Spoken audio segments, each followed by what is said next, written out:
Good morning. इससे पूर्व के वीडियो में हमने कांगड़ा शैली और उसके विकास में राजा संसार चंद के योगदान के बारे में विस्तार से चर्चा की। इस वीडियो में हम कांगड़ा शैली के प्रमुख चित्रकारों और उसकी विषय वस्तु के बारे में विस्तार से चर्चा करेंगे। वैसे कांगड़ा शैली को विकसित करने में अनेक कलाकारों का सहयोग रहा है। खुशाला, मानकू, कुशनलाल व फत्तू के नाम के हस्ताक्षर युक्त कृतियां प्राप्त हुई हैं। कांगड़ा के अन्य दो चित्रकार बसिया और परखू के नामों का उल्लेख इतिहासकारों ने किया है। इतिहासकार वेडन पावेल ने लिखा है कि परखू राजा संसार चंद के दरबार का सर्वाधिक निपुण कलाकार था। वह रेखांकन में अति कुशल था। परखू का पिता घुमन गुलेर का निवासी था, जो बाद में समलौटी गांव में आकर बस गए थे।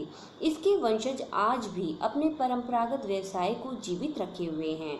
संसार चंद के दरबार में कार्यरत बसिया के प्रपौत्र लक्ष्मण दास जेसी फ्रेंच महोदय ने समलौटी में मुलाकात की थी। इसके अतिरिक्त पदनू और दोखू भी राजा संसार चंद के दरबार में कार्यरत थे, ऐसा कहा जाता है। कुछ वर्षों पूर्व समलौटी गांव जिला कांगड़ा के एक चित्रकार गुलाबू राम ने अपने पूर्वजों की प्राचीन वंशावली को उजागर किया। उसके पूर्वज राजा संसार चंद के दरबार में चित्रकारी करते थे।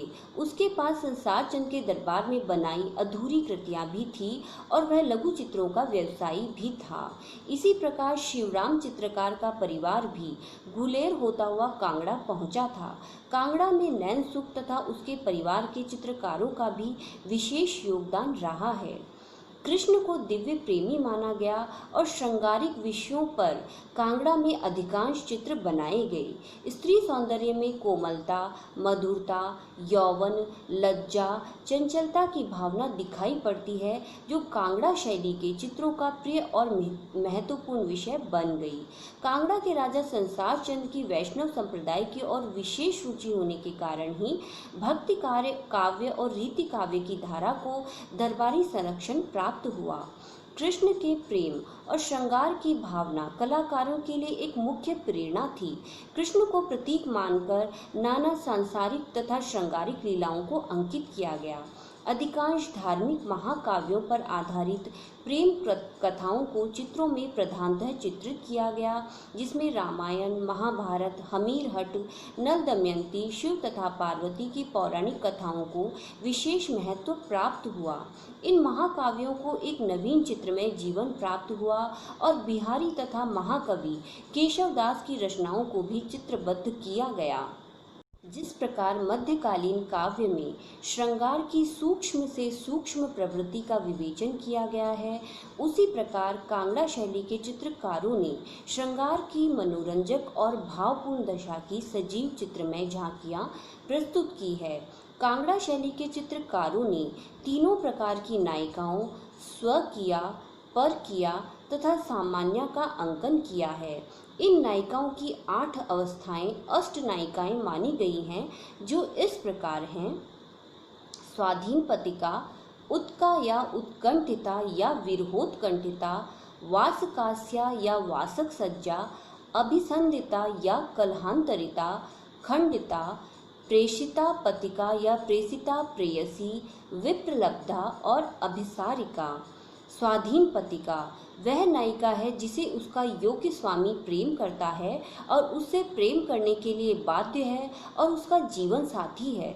इस प्रकार की नायिका कांगड़ा शैली के चित्रों में राधा के रूप में अंकित की गई है। अनेक चित्र उदाहरणों में राधा एक चौकी पर बैठी है और कृष्ण उसके पैर धो रहे हैं, या कुंज में बैठे राधा की चोटी गूंथ रहे हैं, या राधा के चरण दबा रहे हैं, या महावर लगा रहे हैं। इन चित्रों में राधा को आत्म अभिमान और आत्मविश्वास से पूर्ण दिखाया गया है। उत्का वह नायिका है जिसके प्रेमी ने निमंत्रण के निश्चित समय पर न आकर अपने विश्वास को खोया है। ऐसी नायिकाओं को नदी के किनारे वृक्ष के नीचे धरती पर पत्तों के ऊपर चमेली के पुष्पों की बिछी सेज पर खड़ा या बैठा अंकित किया गया है। वृक्ष पर एक पक्षियों के जोड़े को बैठा बनाया गया है। आकाश के काले बादलों की घुमड़ और चंचल चपलता से नायिका उत्कंठा से प्रतीक्षा कर रही है। कभी कभी मृग भी जल पीते या विचरण करते साथ में बनाए गए हैं। वासकास्या या वासक सज्जा वह नायिका है जो अपने प्रेमी या स्वामी के आगमन की बाट द्वार की सीढ़ियों पर जोहती है। उसका सफ़ेद चंदन के समान शरीर दीपक के समान जलता है और उसके नीले वस्त्र कल्पलता के समान कोमल शरीर के चारों ओर फहराते हैं। वह धीरे धीरे बोलकर अपनी व्यथा व्यक्त करती है, जैसे कि वह अपना जादू चला रही हो। यह नायिका कांगड़ा के चित्रों में अपने शयन कक्ष के द्वार पर प्रियतम के आगमन की प्रतीक्षा में उत्सुक आशा लगाए खड़ी हुई अंकित की गई है। घर में नायक के स्वागत हेतु तैयारी की जा रही है। प्रेमी एक सुंदर नौका में नदी के दूसरी ओर एक सारस के जोड़े के पास बैठा दिखाया जाता है। अभिसंधिता वह नायिका है जो अपने प्रियतम के प्रेम पर विश्वास नहीं करती, परंतु प्रेमी के विरह या उसकी अनुपस्थिति में दुखी रहती है। इस प्रकार की नायिकाओं के उदाहरण के लिए कृष्ण और राधिका का झगड़ा लिया गया है। कृष्ण राधा के क्रोध को शांत करने का प्रयत्न करते हैं। राधा और अधिक क्रोधित होती हैं, परंतु जब कृष्ण लौट कर जाने लगते हैं तो राधा आवेश में कहे अपने शब्दों पर दुखी होती है।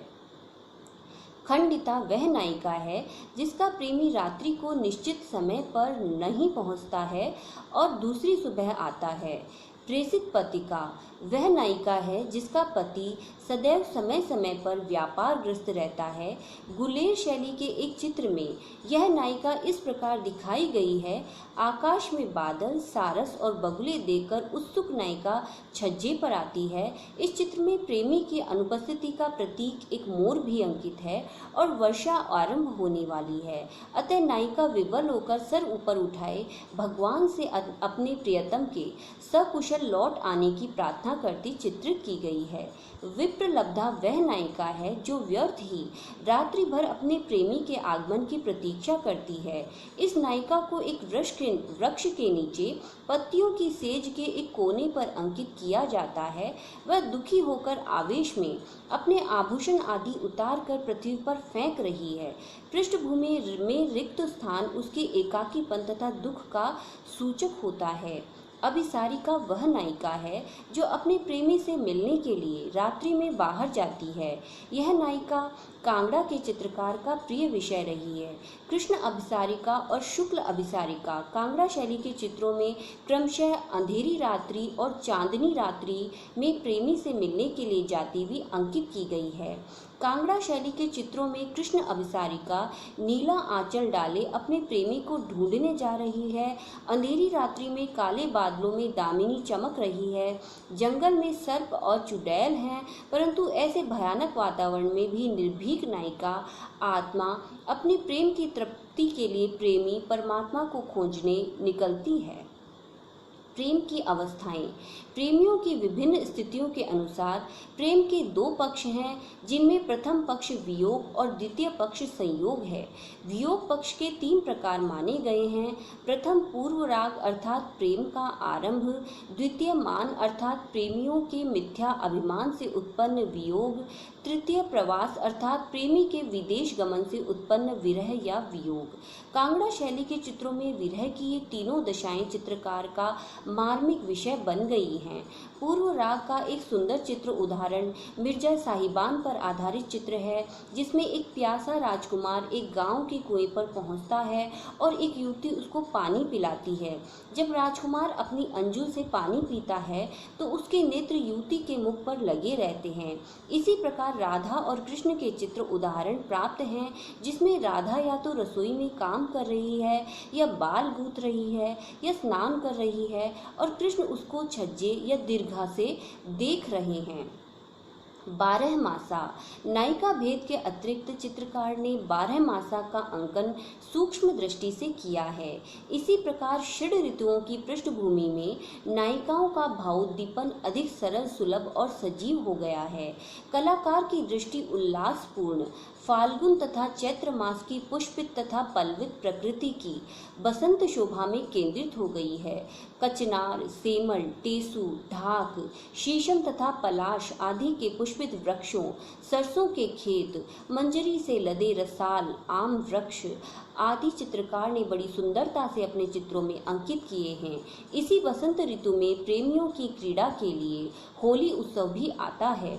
अनेक चित्रों में होली के उत्सव का अंकन किया गया है, जिसमें अधिकांश ग्वाल बालाओं को कृष्ण के ऊपर टेसू के रंग की वर्षा करते दिखाया गया है। साथ ही अबीर और गुलाल की वर्षा से गुलाली बादलों से वातावरण आच्छादित है।